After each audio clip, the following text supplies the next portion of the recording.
Tired of the everyday grind? Ever dream of a life of romantic adventure? Want to get away from it all? We offer you Escape. Escape! Designed to free you from the four walls of today for 10 minutes of high adventure. This is a real-time game put up by Queen Games. It's only 10 minutes long, and so it's sort of a unique twist on most board games.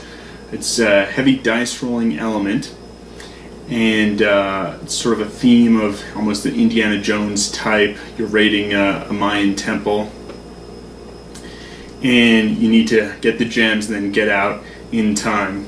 And so it's kind of a fun, kind of neat theme.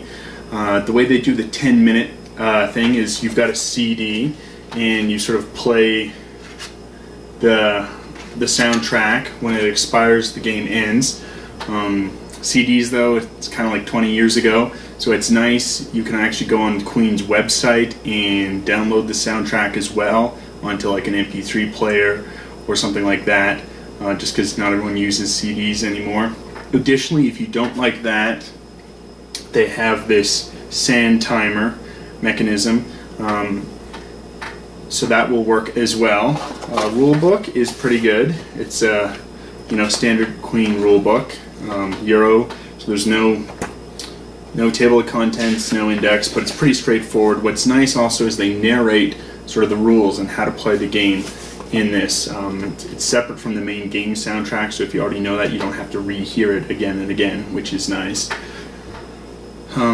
As for the actual, what I think about the game, it's definitely a neat novelty game, but I'm not sure how well this is going to stand up on repeated plays. It's a dice game that really doesn't have a lot of decision making like most dice games. In real time, you're just kind of quickly rolling the dice and trying to do your actions. There's definitely some tension and there's some excitement. Yeah, this is really neat. We're trying to beat the clock here, but the game almost plays itself. You're not really doing anything, any real strategic thinking. I mean, there's a few tactical decisions to make on what you're going to try and do, but overall, I'm just not sure about the longevity of this game. It's definitely neat as a novelty. You definitely want to try this once or twice. It might be the kind of game where one person in your game group gets. The mechanisms work. It's fun as a dice game, but there is quite a substantial setup for the fact you're only playing for 10 minutes. So I'm not sure how good that works as a filler even. There's some nice advantages. You can play this solo if you're a solo gamer. That's something you're going to want to look at. It's definitely neat, and it's just there's some funness here. It's exciting, but I'm not sure long term how many plays you're going to get out of this. Are you going to play this game 20 times? I don't know. Other games, you'll be coming back to again and again. I'm not sure if there's the depth here for that, or there's, really the excitement. But I think it's fun as, as a kind of a novelty game. And it's, the dice are excellent. Dice are really beautiful dice. And it's, it's a Queen game, so components are always good. It's made in Europe, it's sustainable, so. Queen always does a good job with the components. I don't think I've ever played a game with bad components from Queen. And in the gameplay, it's different. It's neat, this kind of real-time mechanic, and it plays quick. But I'm sure you're done listening to me ramble. Let's take a look at how it actually plays. So here's sort of the board on setup for a two-player game. We have 7 gems here in the depot, 2 off to the side for a fate action. And then we can see here there's a symbol on this sort of starting gong of a man and a key. That'll be what you need to roll to return back to the room. And if, for instance, we want to go to this adjacent room here, we would also need a man or a key. This is a man or a key for this room, and it can just vary. So what's going to happen is the game will begin, and we're going to have some time to sort of go and explore the temple. There's going to be a gong sound, and we're going to have to return back to this main room. If we don't, we're going to lose one of the 5 dice that we have available. If you don't do that, you're going to be really hurt during the game. And that's sort of a main issue here. So what I'm going to do is just kind of show you how one of the players plays. They're going to roll their dice here. And we did not get what we wanted here. We have this black mask. This is then locked out for the rest of the game until you roll a gold mask, which then will vacate that. So we're going to just try and clear this up here. And we roll again. Again, we've got 1 gold mask that can clear 2 black. And we're going to be rolling again. We've now got a key and a man. We can move our player here. Now we need to get our 4 torches to try to actually deposit a gem from here to there.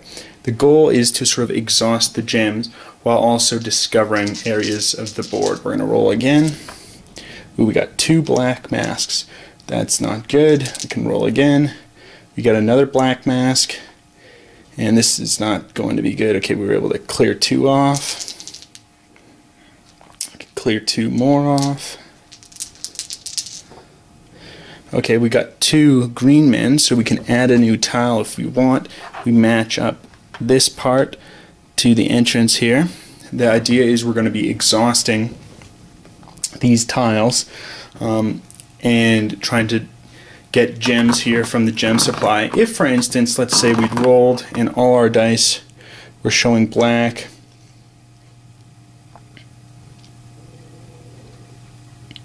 and our other player was, nowhere to be found, couldn't actually help get this out. One of the advantages is you can have, a player, if for instance the green player was here as well and they rolled a gold die, we could use that to clear up 2 black dice. So sometimes you want to sort of work together. It's important. But if that couldn't happen, we could sort of use a twist of fate. We could choose to add a gem in.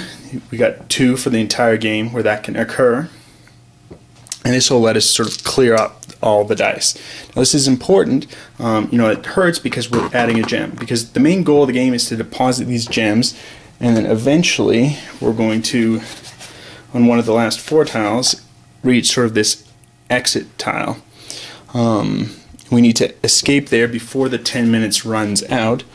Both players will need to be here, and then you need to roll 1 more key than there are gems remaining here. So if, for instance, we'd managed to put all these other gems out on the board, there's only 2 remaining, then we're going to have to roll 3 keys. So if we've already lost some dice by not making it back to the start when the gong goes off, let's say we've only got 4 dice, we're going to have to roll 3 keys here to escape. So that's going to be tough. Okay, we got 1 key. We can hold that and store that, and we're going to keep on rolling. Okay, we got another key, and we got 2 black dice here. So now we're going to have to use these 2 keys.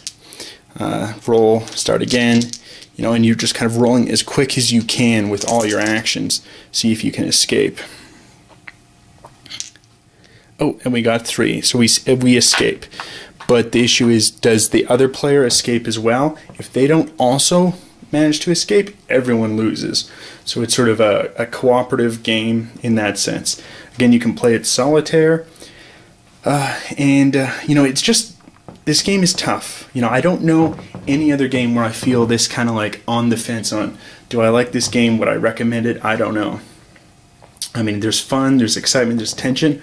I just, played it 5 times. I just don't know how long, I want to keep playing this game.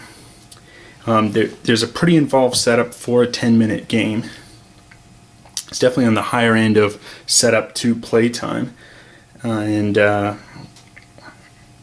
a fun game. It's a unique game. It's it's kind of a fun dice game, but the decisions are so limited in what to do. Just, do we go? Which room do we go to? Are we helping each other? and the rest is just, you know, rolling the dice. So do I store this dice or do I gamble? But it's almost an instinctive thing because you're just rolling the dice so quick. It's a game I'm on the fence on. Some people really love it. I don't hate the game. I mean, it's mechanically it's solid. I'm concerned about the replay value.